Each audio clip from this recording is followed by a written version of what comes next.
I stood in the corner of the Grand Ballroom at the Ritz-Carlton, wearing a simple black dress that probably cost more than my sister's car, though she'd never know that. My father's 60th birthday celebration was in full swing, and somehow I'd been relegated to helping the wait staff, courtesy of my sister Victoria's brilliant party planning. "Emma, darling," Victoria called out, waving an empty champagne glass. "Be a dear and get refills for the important guests." She emphasized the word, important, while adjusting her designer dress, a gaudy thing that screamed new money. I took the glass, suppressing a smile as I thought about the notification I'd received earlier from my assistant. The Forbes article was scheduled to go live in exactly 47 minutes. After 8 years of carefully guarded anonymity, my identity as the founder of Phoenix Technologies would finally be revealed. "At least one daughter understands her place," my father, James Anderson, remarked loudly enough for nearby guests to hear. He stood with his country club friends, proudly introducing Victoria as the newly appointed VP at Goldman Sachs, a position that had more to do with our family name than her capabilities. I moved through the crowd with practiced invisibility, the same skill that had allowed me to build a tech empire while my family thought I was still figuring things out. They had no idea that their struggling daughter had revolutionized artificial intelligence, or that the mysterious tech founder they'd read about in business magazines was serving them champagne. "Emma's doing her best," I overheard my mother telling her friends. "Not everyone can be as successful as Victoria. At least she's working, even if it's just at that little software company." That little software company was actually my cover. A small tech consultancy I'd started as a front while Phoenix Technologies developed the AI technology that would change everything. Tomorrow, that same technology would be announced as the biggest breakthrough in artificial intelligence history. "Still playing with computers?" My brother-in-law Mark smirked as I passed. He was Victoria's perfect match, a banking executive who measured success by the size of his bonus. "Victoria mentioned you were doing some kind of coding work. Have you considered letting me help you find a real job?" I checked my watch. 30 minutes until the article went live. My phone buzzed silently in my pocket. A message from my assistant. "Stock market opening bell tomorrow. All preparations complete. Current valuation estimate, $8.2 billion. Emma." Victoria's voice cut through my thoughts. "Stop daydreaming and serve the champagne. Daddy's about to give his speech." I watched my father take center stage, champagne in hand. "I'm blessed," he began, "to have a daughter who truly understands success." He beamed at Victoria, who carries the Anderson name with pride and accomplishment. My mother dabbed at her eyes with an expensive handkerchief, while Victoria preened under the attention. I counted down the minutes, remembering all the family dinners where they'd question my choices, all the times they'd told me to give up my computer hobby and join Victoria in finance. "And of course," my father continued with a slight grimace, "Emma's, well, she's finding her way." Polite laughter rippled through the crowd. I glanced at the massive TV screens mounted around the ballroom, normally displaying birthday wishes but programmed to switch to financial news at exactly 8 p.m. 3 minutes to go. Victoria approached me with another empty glass. "When you're done playing waitress, we need to have a serious talk about your future. Mark knows someone at his bank who might give you a chance, despite your limited qualifications." I took her glass, noting the expensive watch on her wrist, a poor investment compared to the tech stocks I'd been quietly accumulating. "Thanks, Victoria. I'll think about it." The TV screens flickered. My phone vibrated, a final message from my assistant. "Breaking news starting. Good luck, boss." I stood perfectly still as the screens changed and a news anchor appeared. "Breaking news. The tech world's biggest mystery is about to be solved. The identity of Phoenix Technologies founder, whose AI breakthrough has revolutionized the industry, will be revealed tonight." The champagne glasses in my family's hands would soon hit the floor, but for now I simply watched as their perfect world prepared to shatter. The first sign that something was changing came from the phones. Like a wave of electronic whispers, notifications began lighting up screens across the ballroom. The carefully choreographed birthday celebration started to fracture as guests glanced at their devices, then at me, then back at their phones in disbelief. "Breaking news. Phoenix Technologies founder revealed. Emma Anderson's net worth soars to $8.4 billion. The The TV screens around the ballroom synchronized to the financial news channel. My professional headshot, taken last week for this exact moment, filled every screen. The headline scrolled beneath my image. Tech's most mysterious founder unveiled. Emma Anderson's AI revolution. The champagne glass in Victoria's hand slipped first, shattering against the marble floor. The sound seemed to break whatever spell had held the room in suspended animation. "This must be some mistake," my father stammered, his speech forgotten. His eyes darted between my face and the screens, trying to reconcile his failing daughter with the woman being described as Tech's most brilliant innovator. The news anchor's voice filled the suddenly silent ballroom. In a stunning revelation, the founder of Phoenix Technologies has been identified as Emma Anderson, the 28-year-old daughter of prominent banker James Anderson. Sources confirm that Phoenix's revolutionary AI platform, which has been in secret development for 8 years, will begin trading tomorrow with an expected market capitalization exceeding $20 billion. Mark, who'd been so condescending about my little tech support job just minutes ago, had turned an interesting shade of gray. His hands shook as he pulled out his phone, likely checking the pre-IPO stock options he'd dismissed as tech bubble nonsense last year. "Emma." My mother's voice was barely a whisper. "What is this?" Before I could answer, the doors burst open. Sarah, my assistant, strode in with our executive team. She timed their entrance perfectly, just as the news was breaking that Phoenix Technologies had secured contracts with every major tech company in Silicon Valley. "Ms. Anderson," Sarah said, loud enough for everyone to hear, "the board members are waiting for your call, and the NYC wants to confirm you'll be ringing the opening bell tomorrow morning." Victoria, who had finally found her voice, stepped forward. "This isn't possible. Emma's been working at some small software company. She's been serving drinks all evening."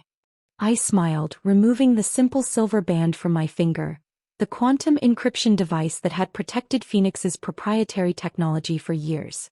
"Actually, Victoria, I own that small software company. It's one of Phoenix's research facilities. One of 57 to be exact." The news continued to detail my accomplishments. Youngest self-made female billionaire, revolutionary patents in quantum computing and artificial intelligence, secret contracts with government agencies. Each revelation hit my family like physical blows. But you've been struggling," my father protested weakly. "Living in that small apartment, driving that old car." Sarah stepped forward, tablet in hand. "Ms. Anderson owns the entire building, sir. The old car is a custom-designed vehicle with more computing power than most corporate servers. She's been testing Phoenix's autonomous driving systems." The Carmichaels, who had watched me serve them champagne all evening, were now desperately trying to catch my eye. They weren't alone. Half the room seemed to be suddenly remembering every dismissive comment they'd made over the years. "The market analysts are predicting the stock could double within hours of trading," the news anchor continued. "Phoenix Technologies' AI platform is being hailed as the most significant technological advancement since the Internet." My father sank into his chair, his birthday speech cards scattered on the floor. Victoria stood frozen, her perfect party imploding around her. Mark was frantically typing on his phone, probably trying to figure out how he'd missed investing in Phoenix when he'd had the chance. "Ladies and gentlemen," Sarah announced, "Ms. Anderson needs to take this call from the Prime Minister of Japan. If you'll excuse us." As I turned to leave, I caught a glimpse of the seating chart Victoria had so carefully arranged, the one that hadn't even included my name. Tomorrow, every business publication in the world would have my name on their front page.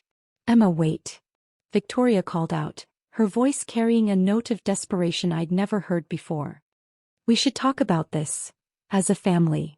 I paused at the door, thinking about all the family discussions I'd been excluded from over the years. The investment opportunities offered to Victoria but not to me. The family dinners where my computer hobby had been a source of mockery. "I'm sorry, Victoria," I replied, letting just a hint of satisfaction color my voice, "but I have a board meeting to attend. Perhaps we can discuss this after tomorrow's bell-ringing ceremony? I believe it's being broadcast live. You can watch it from here." The clicking of my Louboutin heels echoed through the stunned silence as I walked out, leaving behind the remnants of their shattered assumptions. Outside, my helicopter was already waiting on the roof, ready to take me to the series of interviews and meetings that would fill the next 24 hours. Sarah fell into step beside me. Your father's stocks just lost 30% of their value, she murmured. Investors are pulling out of his firm to try to get in on Phoenix's IPO. I nodded, remembering his words from 8 years ago. Real wealth comes from banking, Emma. Tech companies are for dreamers. Well, father, I thought as we stepped into the elevator, let's see what tomorrow brings.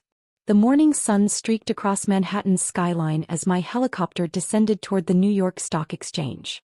Below, crowds had already gathered, their phones raised to capture the arrival of tech's newest billionaire. The previous night's revelations had spread like wildfire across social media, transforming me from an unknown entity to the most talked-about person in the financial world overnight. Your family is already here, Sarah informed me, checking her tablet. They arrived 20 minutes ago. Your father tried to use his Goldman Sachs connections to get onto the trading floor. I smiled, adjusting my emerald green Armani suit. And the NYSE president personally informed him that only authorized Phoenix Technologies executives are allowed during the bell-ringing ceremony. Sarah's lips twitched. Apparently, Victoria tried to argue that as your sister, she should be included in the family photos. The helicopter touched down. Through the tinted windows, I could see the media frenzy waiting below. In less than an hour, Phoenix Technologies would start trading, and every financial analyst was predicting a historic opening. The latest valuation estimates? I asked, though I already knew the answer. Pre-market trading suggests we'll open above $500 per share, Sarah replied. That would put your net worth closer to $10 billion. The Wall Street Journal is calling it the most anticipated IPO since Facebook.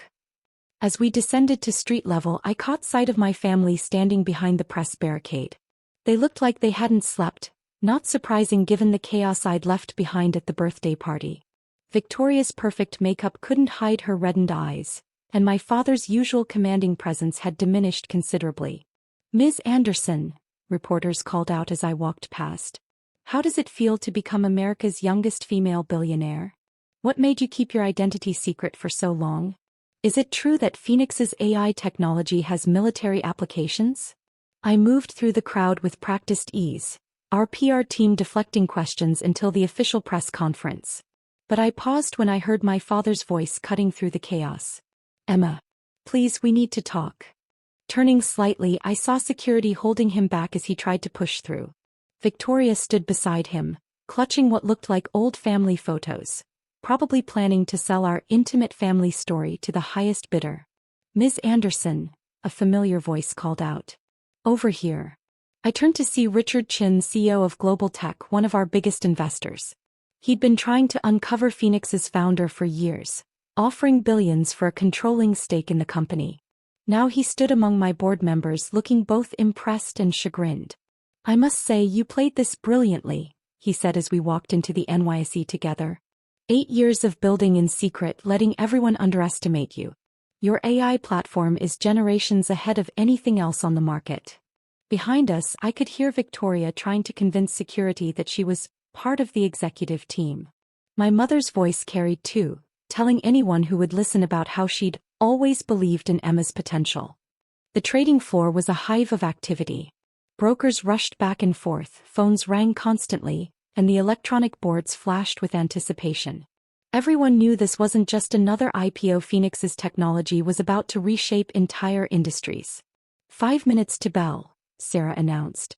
I took my position on the platform, surrounded by our board members and key executives. Below, traders gathered with their eyes fixed on the screens. The world was watching. Emma, honey. My mother had somehow managed to get within shouting distance. We're so proud of you. We always knew you were special. I thought back to all the times they'd dismissed my work, the family events where I'd been seated in the kitchen, the condescending advice to get a real job. 8 years of being treated like a failure while I built something revolutionary. The NYSE president handed me the gavel. Ready, Ms. Anderson? I looked down at my family one last time. Victoria was frantically typing on her phone, probably trying to buy shares before trading began. My father stood silent, finally understanding the magnitude of what his struggling daughter had achieved. Phoenix Technologies, the announcer's voice boomed, led by founder and CEO Emma Anderson, will begin trading under the symbol PTX. The countdown began. 10 seconds to change everything. With perfect clarity, I remembered my father's words at my MIT graduation. Tech companies come and go, Emma. Banking is forever. The bell rang. The floor erupted in cheers as the first trade hit the board. PTX opening at $572 per share. Screens across the world lit up as Phoenix Technologies officially became one of the most valuable companies in history. Sarah appeared at my elbow with a phone. The president would like to congratulate you personally. Also, the major networks are ready for your interviews. I watched the stock price climb higher with each passing second. Across the trading floor, my father's face had gone pale as he realized the true scope of what I'd built. Victoria had stopped typing, her expression frozen as she watched her failing sister become one of the world's richest people. Ms. Anderson, Richard Chin said, extending his hand. Welcome to the big leagues. Though I suspect you've been here all along, haven't you? I shook his hand, thinking about the long path that had led to this moment. The lonely nights coding, the secret meetings, the years of careful planning. The constant underestimation that had become my greatest advantage. Sarah, I said, turning away from my family's stunned faces, let's begin the press conference. It's time to show the world what Phoenix can really do. As I walked toward the media room, I heard Victoria's voice one last time. Emma, please. We're family. Family. I smiled, remembering the seating chart from last night's party. Sometimes, success is the best revenge, especially when served with a side of champagne. The doors closed behind me as Phoenix's stock continued to soar. Outside, a new day was dawning, and with it a new world order. One where the daughter they'd dismissed as a failure was now the one holding all the cards. And this was just the beginning.